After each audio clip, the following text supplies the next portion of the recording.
Welcome to the TEK2day podcast powered by CEO Rater. It's your host, John Mayetta. Check us out online at ceorater.com. Rate your company, rate your CEO, comment away until your heart's content. It's all anonymous at ceorater.com.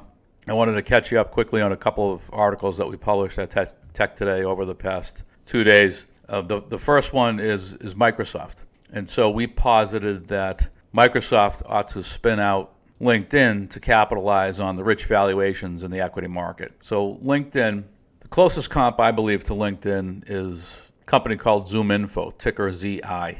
Both LinkedIn and ZoomInfo make a living around entity data. So people, places, things. And then that entity data is surrounded by a content wrapper. So very similar business and similar business model in many respects, similar revenue model. And so when you look at ZoomInfo, and all of this is in our note, if you look at revenue calendar 20 versus calendar 19, 47% revenue growth, and I don't have the organic number in front of me, but much of that 47% is organic revenue growth rather.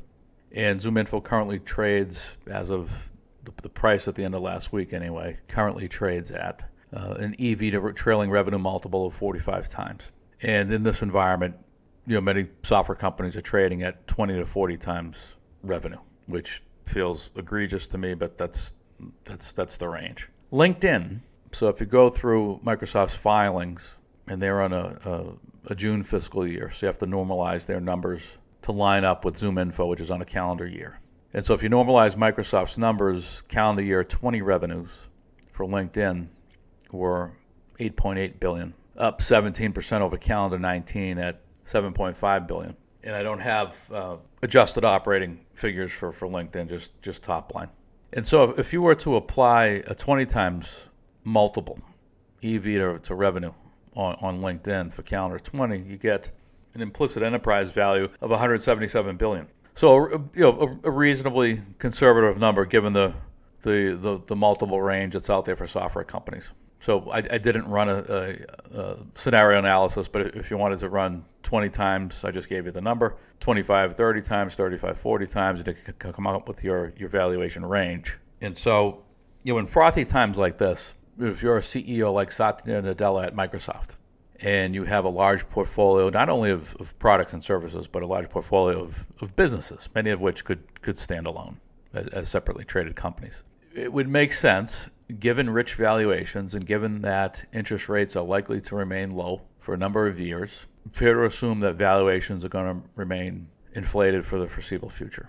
Thus, why not capitalize on those inflated valuations and spin off businesses that have profiles that would benefit from being separately traded? Because at the moment, LinkedIn is buried inside of Microsoft.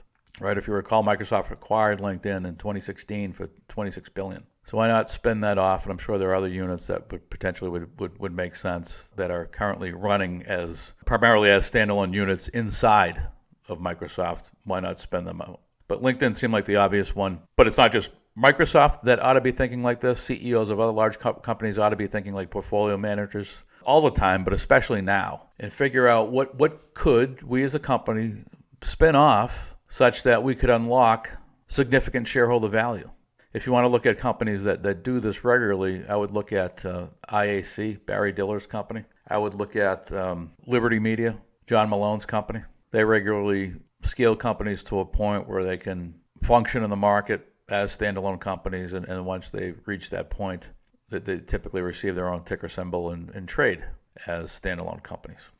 So that was the first item. You could check that out. We published that on Monday.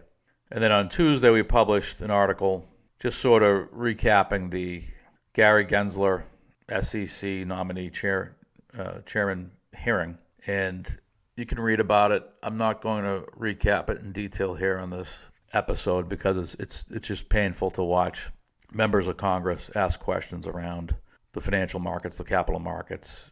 They've never understood them. I did not watch the GameStop hearings a couple weeks ago for that reason because I knew it would be just painful to watch. And not only do the members of Congress not understand the minutia of the capital markets and which questions to ask, but they often hijack these hearings for political reasons, and it becomes a political show. So that's all for now. See you next time.